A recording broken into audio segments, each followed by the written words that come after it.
ನಮಸ್ಕಾರ ಸ್ನೇಹಿತರೆ, NR ಕಾರ ಮೈ ಹಾಬಿ ಯೂಟ್ಯೂಬ್ ಚಾನಲ್ಗೆ ತಮಗೆಲ್ಲರಿಗೂ ಸ್ವಾಗತ. ಇವತ್ತು ನಾನು ಕಾರ್ ಮೇಂಟೆನೆನ್ಸ್ ಬಗ್ಗೆ ಹೇಳುತ್ತೇನೆ. ಬನ್ನಿ ಈಗ ವಿಡಿಯೋ ಶುರು ಮಾಡೋಣ.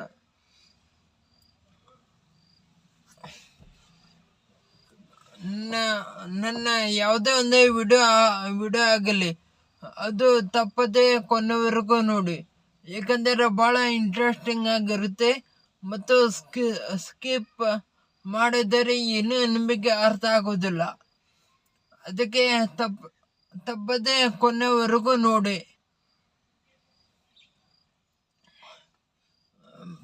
ಬನ್ನಿಗೆ ವಿಡಿಯೋ ಶುರು ಮಾಡೋಣ.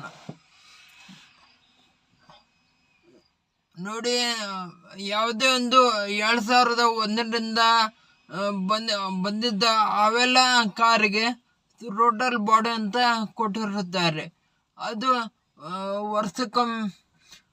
ವರ್ಷಕ್ಕೊಮ್ಮೆ ಅಥವಾ 10,000 ಕಿಲೋಮೀಟರ್ಗೊಮ್ಮೆ ಕ್ಲೀನ್ ಮಾಡಿ ಇನ್ಸ್ಟಾಲ್ ಮಾಡಿ. ಏಕೆಂದರೆ ಇಂಜಿನಿನ ಲೈಫ್ ಮತ್ತು ಪರ್ಫಾರ್ಮೆನ್ಸ್ ಚೆನ್ನಾಗಿರುತ್ತೆ. ಅದಕ್ಕೆ ಈಗ ನೋಡಿ, ಡಿಪ್ಲೊಮಾ ಹುಡುಗರು ಅಷ್ಟೆಲ್ಲ ಕಲಿತಿದ್ದಾರೆ. ಅವ್ರಿಗೆ ಕೇಳಿದರೆ ಅದೇ ಯಾಕೆ ಕ್ಲೀನ್ ಮಾಡಬೇಕು, ಪ್ರಾಬ್ಲಮ್ ಬರಲಿ ಅವಾಗ ಕ್ಲೀನ್ ಮಾಡೋಣ ಅಂತ ಹೇಳುತ್ತಾರೆ. ಪ್ರಾಬ್ಲಮ್ ಬರೋವರೆಗೂ ಕಾಯಲಿಕ್ಕೆ ಆಗೋದಿಲ್ಲ. ನೋಡಿ,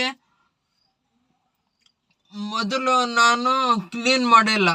ಆವಾಗ ಏನಾಗ್ತಿತ್ತು, ಸ್ವಲ್ಪ ಗಾಡಿ ಸ್ವಲ್ಪ ಜರ್ಕಾಗಿ ಮತ್ತು ವೀಲ್ ಸ್ಕಿಡ್ ಆಗ್ತಿತ್ತು. ಈಗ ನೋಡಿ, ಕ್ಲೀನ್ ಮಾಡಿದ್ರೆ ಏನಾಗೋದಿಲ್ಲ, ಸ್ಮೂತಾಗಿ ವರ್ಕ್ ಆಗುತ್ತೆ. ಅದಕ್ಕೆ ಕ್ಲೀನ್ ಮಾಡಬೇಕು. ನೋಡೋಣ ಬನ್ನಿ, ಯಾವುದು ಟೋಟಲ್ ಬಾಡಿ ಅಂತ ತೋರಿಸುತ್ತೇನೆ ನಿಮಗೆ. ಇದು ನೋಡಿ ಗೆಳೆಯರೆ, ಇಷ್ಟು ಟೋಟಲ್ ಬಾಡಿ, ಇಲ್ಲಿಂದ ಹಿಡಿದು ಇಲ್ಲಿವರೆಗೂ ಟೋಟಲ್ ಬಾಡಿ.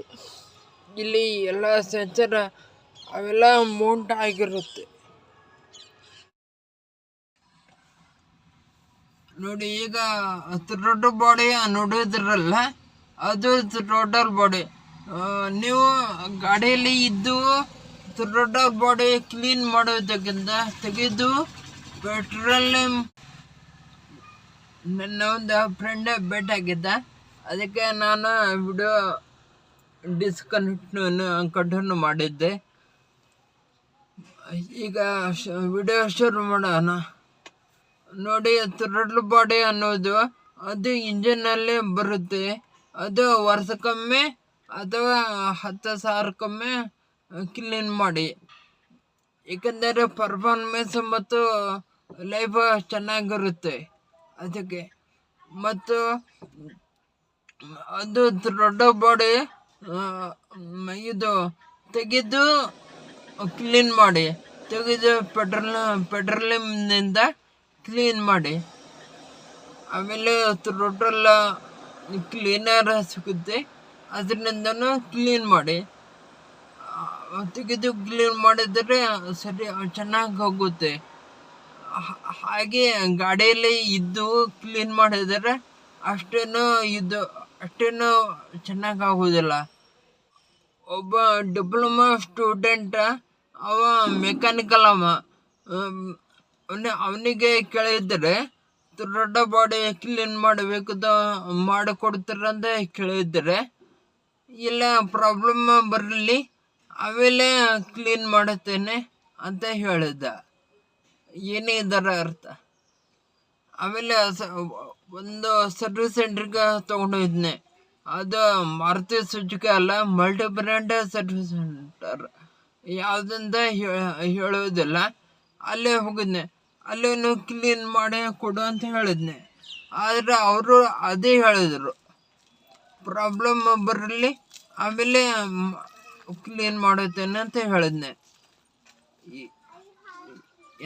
ಎಂಥವ್ರು ಇರ್ತಾರೆ ನೋಡಿ ಈ ಜಗತ್ತಿನಲ್ಲಿ. ಬಡವರ ವಾಹನ ಅಂದರೆ ಅವರಿಗೆ ಮಾಡೋದು ಭಾಳ ಕಷ್ಟ. ಮತ್ತು ಹಳೆ ಗಾಡಿ ಅಂದರೆ ಇನ್ನೂ ಕಷ್ಟನೇ. ನೋಡಿ ಏನೇನು ಇರ್ತಾರೆ ನೋಡಿ ಮನುಷ್ಯರು. ಮೆಕ್ಯಾನಿಕಲ್ ಅಂತೆ, ಮೆಕ್ಯಾನಿಕಲ್. ಈ ವಿಡಿಯೋದಿಂದ ನಿಮಗೆ ಅರ್ಥ ಆಗಿದೆ ಅಂತ ತಿಳ್ಕೊತೀನಿ. ಈ ವಿಡಿಯೋ ಇಷ್ಟವಾದರೆ ಲೈಕ್ ಮಾಡಿ, ಶೇರ್ ಮಾಡಿ, ಸಬ್ಸ್ಕ್ರೈಬ್ ಮಾಡಿ ಮತ್ತು ಬೆಲ್ ಬಟನನ್ನು ಪ್ರೆಸ್ ಮಾಡಿ. ವಿಡಿಯೋ ನೋಡಿದ್ದಕ್ಕಾಗಿ ಧನ್ಯವಾದಗಳು ಗೆಳೆಯರೇ.